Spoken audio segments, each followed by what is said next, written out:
সবাই বলছিল এই জায়গাটা নাকি প্রচুর ভাইরাল, তো আমি ভাবলাম চলো গিয়ে দেখে আসা যাক এতটা ভাইরাল নাকি। বুঝি না ভাই, আমি এন্ট্রি নিতেছি সবাই আমার দিকে তাকিয়ে আছে কেন।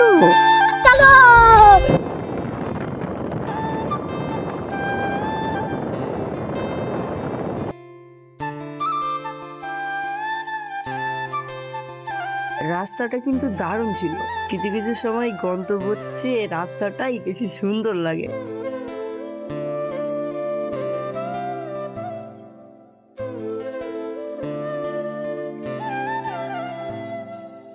তো গাইস, শেষ পর্যন্ত অনেক জার্নি করার পর আমরা এসে গেছি সেই ভাইরাল রাস্তায়।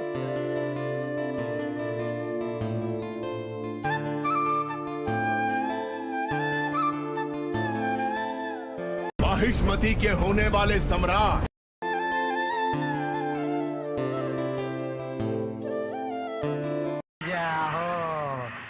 আরে মিয়া বুকা চোদা রমদারায় রইলা কেন?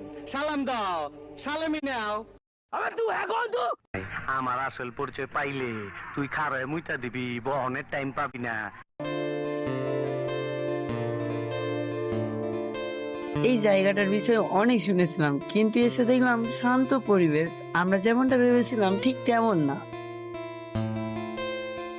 লোকজনের ভিড়ভাট্টা না থাকলেও এখানে দৃশ্যগুলো কিন্তু অসাধারণ দেখতে, তাই আমরা যত পারছি আরো সামনে একটু রাইড করার জন্য এগিয়ে যাচ্ছি। তো তোমরা দেখো জায়গাগুলো এত সুন্দর, আমি সবকিছু তুলে ধরার চেষ্টা করব।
এর নাম গুলুমুলু।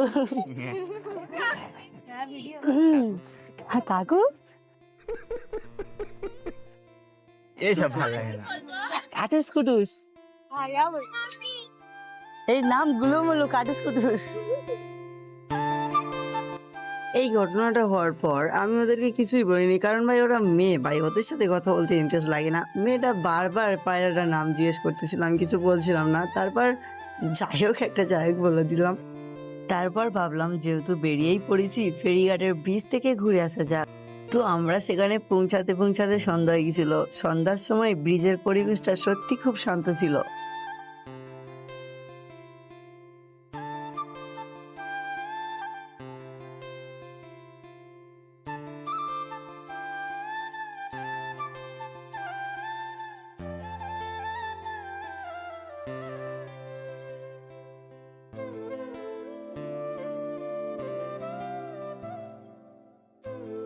সব জায়গা আমাদের প্রত্যাশার মতো হয় না, কিন্তু প্রতিটি রাইড একটা নতুন অভিজ্ঞতা দিয়ে যায়। আজকের দিনটাও তেমনই একটা দিন ছিল। ভিডিও ভালো লাগলে লাইক, কমেন্ট এবং সাবস্ক্রাইব করতে ভুলবেন না। দেখা হবে নতুন কোনো এক বাইক ব্লগে। আসসালামু আলাইকুম।